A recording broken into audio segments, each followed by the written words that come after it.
Kisah benar seseorang yang ada dua keadaan yang diceritakan. Yang benda itu berlaku depan mata dia. Ya. Satu hari dia nak balik ke utara. Dan kemudian dia hanya berhenti di satu tempat. Tempat nak melepaskan, nak solat pada masa tu di masjid itu. Dan dia tengok ramai budak-budak mengaji. Yeah. Jadi dia tengok macam budak-budak ni pakaiannya bukanlah orang berada. Kemudian dia pun pergi dekat dengan ramai budak-budak yang sedang makan tu. Dia hanya kata, anak-anak makan apa saja, pakcik bayar. Jadi budak-budak ni seronoklah order itu dan ini, seramai itu. Dan dia jumpa dengan penjual tersebut. Dia keluarkan duit sebanyak RM34.70. Maknanya budak-budak makan dengan begitu seronok, berlari balik ke kelas dan kemudian salam, cium tangan di dalam perasaan yang penuh gembira. Sebulan kemudian, sangat mengejutkan dia.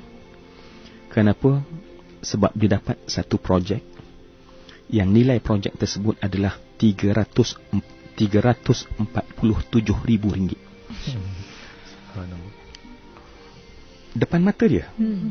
Dan dia kata bila dia dapat jumlah projek tersebut, sebab dia ingat RM34.70 itu, dia ingat kenapa? Sebab sikitnya aku bagi, ramai ni budak boleh makan. Tapi dia dapat RM347,000. Balasan yang Masya Allah nisbahnya sangat besar. Dan dia juga menceritakan, yang ni saya rasa Masya Allah ya, ialah bisnes mungkin meneroka. Orang bisnes ni kadang-kadang disimpan modal, simpan ya, untuk insurans, bond dan segala macam. Dan biasa disimpan, dia kata dalam dia berdikit-dikit tu, dia mampu simpan pada masa tu dalam RM19,000.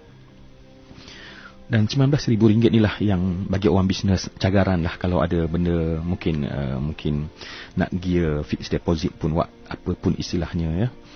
Tapi dia cerita hari itu dia pergi ke surau sebab sebulan lagi nak bulan Ramadan. Dia kata seluruh orang surau tu duk risau sebab pembinaannya terhenti. Dan terhenti tersebut tak cukup untuk buat lantai. Dan kosnya adalah RM19,000.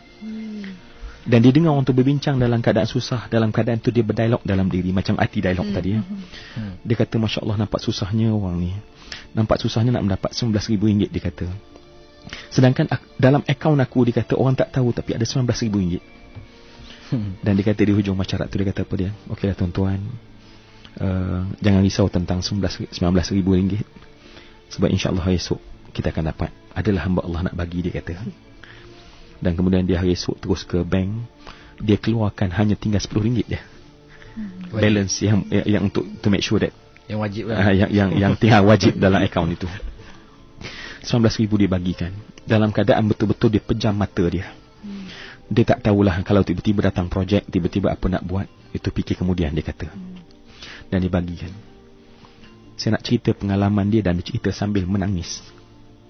Sebulan kemudian, sebab sebelum tu dia dah masuk satu projek dan tender terbuka.